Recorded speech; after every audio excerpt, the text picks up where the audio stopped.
नमस्कार, बंसल न्यूज देख रहे हैं आप। आपके साथ मैं हूं अस्मिता। हमारे खास कार्यक्रम छत्तीसगढ़ आज का मुद्दा में आप सभी का बहुत बहुत स्वागत है। आज का हमारा मुद्दा है हार पर हाहाकार, मंथन का इंतजार। मुद्दे की शुरुआत करेंगे, लेकिन उससे पहले देखेंगे रिपोर्ट। छत्तीसगढ़ में हार की हैट्रिक के बाद कांग्रेस ने हार का चौका लगा दिया है। निकायों में भी अब जनता ने बीजेपी को मौका दे दिया है, जिसे लेकर कांग्रेस में विरोध के सुर उठने लगे हैं। राज्य के अलग अलग जिलों से उठे विरोधी सुर। प्रदेश लीडरशिप को लेकर भी खड़े हुए सवाल। निकायों में टिकट बंटवारे को लेकर लगे गंभीर आरोप। बड़े नेताओं और विधायकों की पसंद से टिकट देने के आरोप। कांग्रेस की हार के बाद मंथन का इंतजार। छत्तीसगढ़ में एक के बाद एक 4 चुनाव हारी कांग्रेस। लगातार हार के बाद नेता कार्यकर्ता उठा रहे सवाल। दीपक बैज समेत तमाम बड़े नेताओं को ठहराया जिम्मेदार। हार की जिम्मेदारी को लेकर कांग्रेस में हो रही चर्चा पर बीजेपी हमलावर है। बीजेपी का आरोप है कि विपक्ष में एक दूसरे को निपटाने का खेल चल रहा है, तो कांग्रेस बीजेपी को खुद का घर संभालने की नसीहत दे रही है। देखिए, कांग्रेस पार्टी में तो एक दूसरे को निपटाने का खेल चल रहा है और कांग्रेस पार्टी के जो आज हालात हैं, डूबती हुई नाव की तरह कांग्रेस होती जा रही है और इसलिए आपस में एक दूसरे को निपटाने का खेल चल रहा है। पर जैसे मैं कहता हूं कि इनके झगड़े को छत्तीसगढ़ की जनता ने 5 साल भोगा।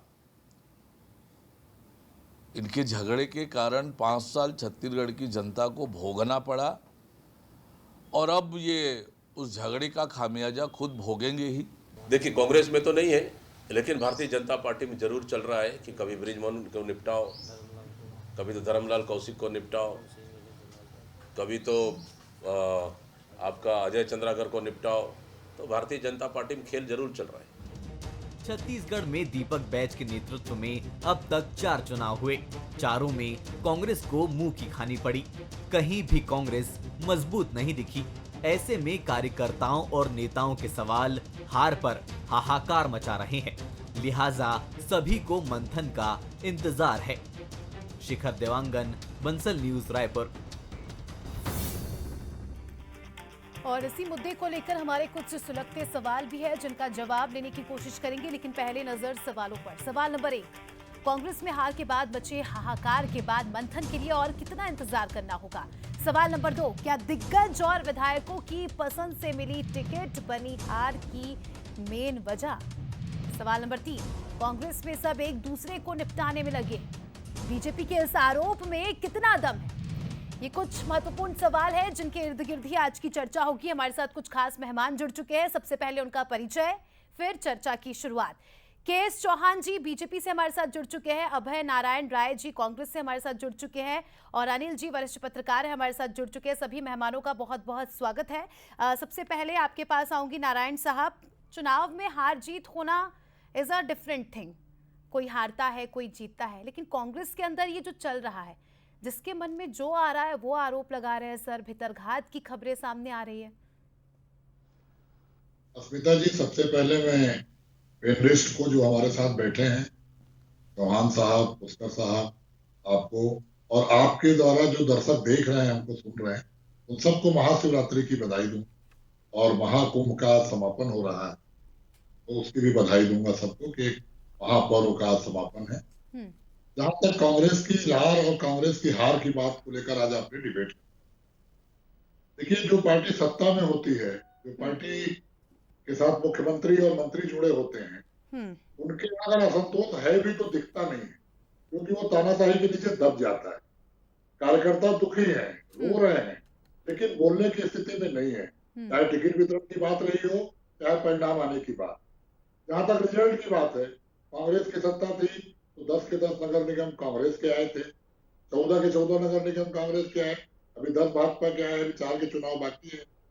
और ये मतदाताओं के अंदर जाता है कि जिसकी सरकार है उसके साथ हम जाएंगे तो शायद हमारा विकास हो जाए, ये धारणा बनी रहती है। ये तो उसका असर है। लेकिन कांग्रेस, आप ईवीएम के चुनाव छोड़ दें, बैलेट के चुनाव देखें, जिला पंचायतों में जो चुनाव हुए, जनपद पंचायतों में जो चुनाव हुए, वहां 50% से ऊपर हमारे लोग जीते हैं। कहीं पे हमारे समर्थित प्रत्याशी जीते हैं और कहीं पे जिनको समर्थन नहीं कर पाए, लेकिन वो कांग्रेस के से चुनाव लड़े, वो भी चुनाव जीत के आ गए। बिलासपुर जैसी बात कर लें, रायपुर की बात कर लें, जहां की आप बात कर लें, लगभग जिला पंचायत, जनपद पंचायतों में बहुत अच्छी ठीक है, स्थिति एक है। काउंटर क्वेश्चन करना चाहूंगी सर, फिर आपके ही विधायकों के, पूर्व विधायकों के पोस्टर क्यों जलाए जा रहे हैं जब सब कुछ ठीक है? ये तो एक बड़ी बात हो जाती है। पहले हम देखते थे दूसरी पार्टी के नेता इस तरह की चीजें करते थे, यहाँ तो आपकी ही पार्टी के जो कार्यकर्ता है वो इतना आक्रोशित है कि विधायकों के पोस्टर जला रहे हैं।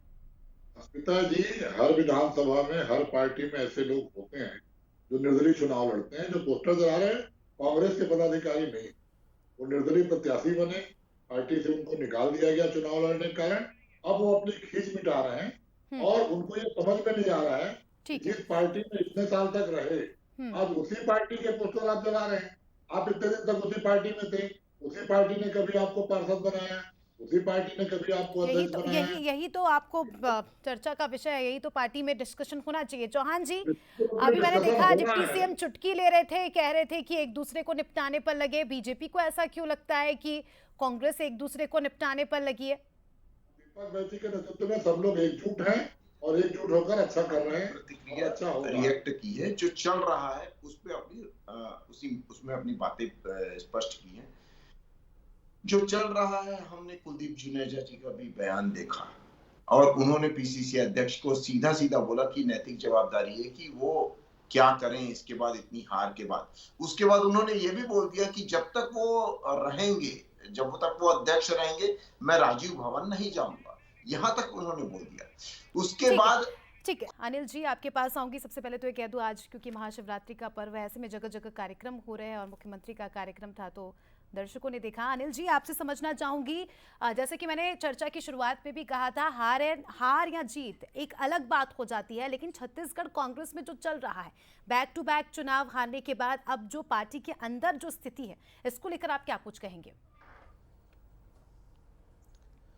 देखिए स्मिता, आपका जो विषय है वो बहुत गंभीर है और इस पर कांग्रेस को जरूर सोचना चाहिए। कांग्रेस के साथ दिक्कत ये है कि कांग्रेस अभी तक अपनी हार को पचा नहीं पा रही है और कांग्रेस की जो दो खासियत होती है, एक तो गुटबाजी और दूसरा संकट में आकर संकट से उबर आना। ऐसा नहीं है गुटबाजी पहली बार हो रही है, शुरुआत से कांग्रेस के गठन के समय से, कामराज के समय से, फिर इंदिरा गांधी ने भी जो गुटबाजी झेली, फिर टूटी, इंदिरा कांग्रेस बनी, लेकिन हर बार कांग्रेस संकट से उबर आती थी। लेकिन अभी हाल के जो 10-12 वर्ष जो जा रहे हैं उसमें कांग्रेस उबरती नहीं दिख रही है। कांग्रेस जो है और लगातार जो है अपनी गुटबाजी में और ज़्यादा उलझते जा रही है। इसमें कोई शक नहीं है कि जो 4 लगातार हार हुई है उसके बाद कांग्रेस को मंथन करना ही चाहिए। दीपक बैच पर बहुत सारे जो सवाल के जो लग रहे हैं, आरोप लग रहे हैं, उसका जवाब तो उनको तलाशना चाहिए। दीपक बैच ठीक है, जो उनको जब बनाया गया, किस परिस्थितियों में बनाया गया, किन परिस्थितियों में मोहन मरकाम को हटाया गया। मोहन मरकाम भी बहुत कोई सशक्त नेता नहीं थे।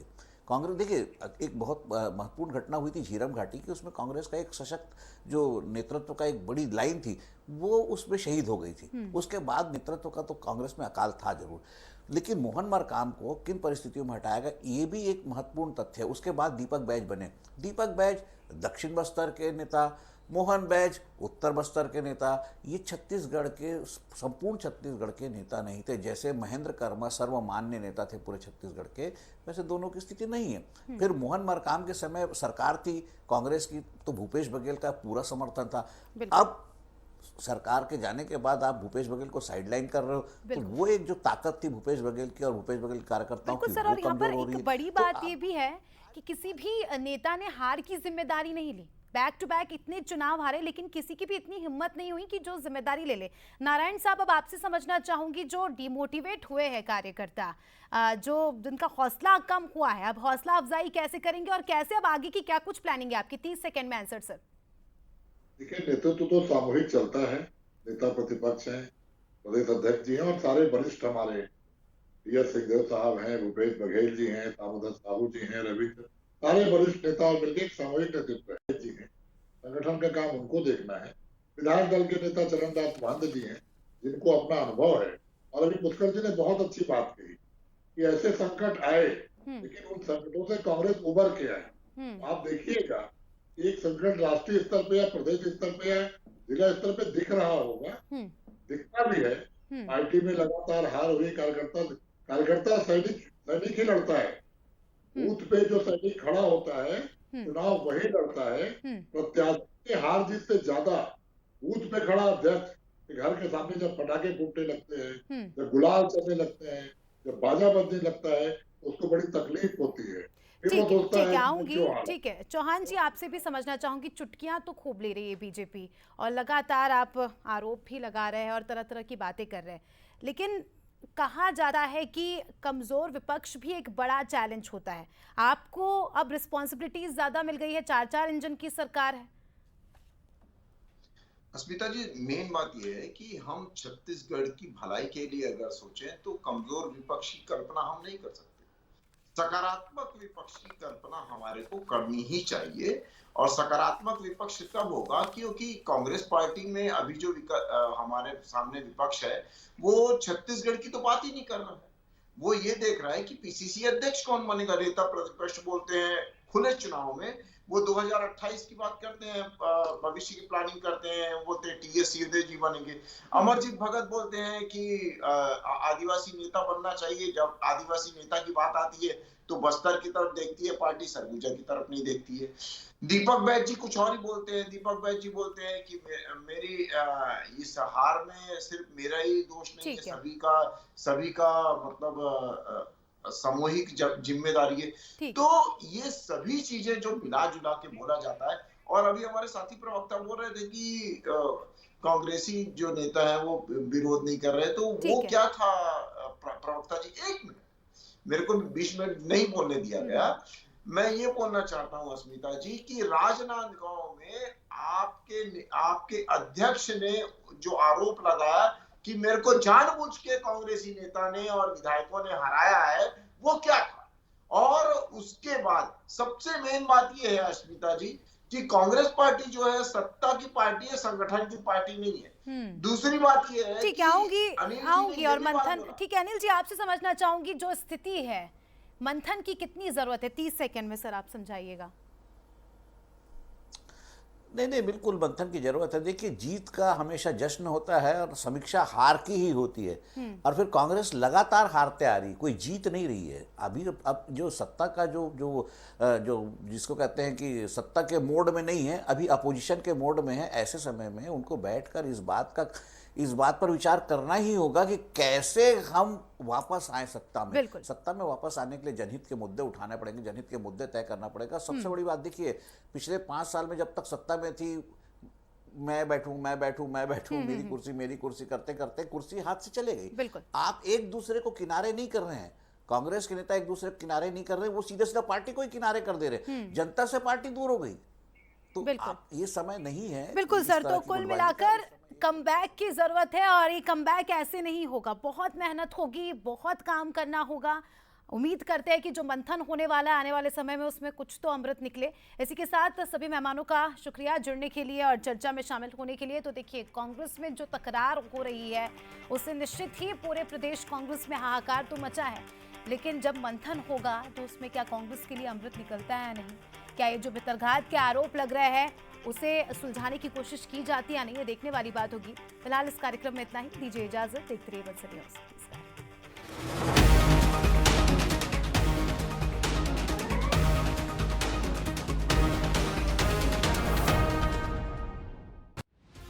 दुनिया में जहां भरोसे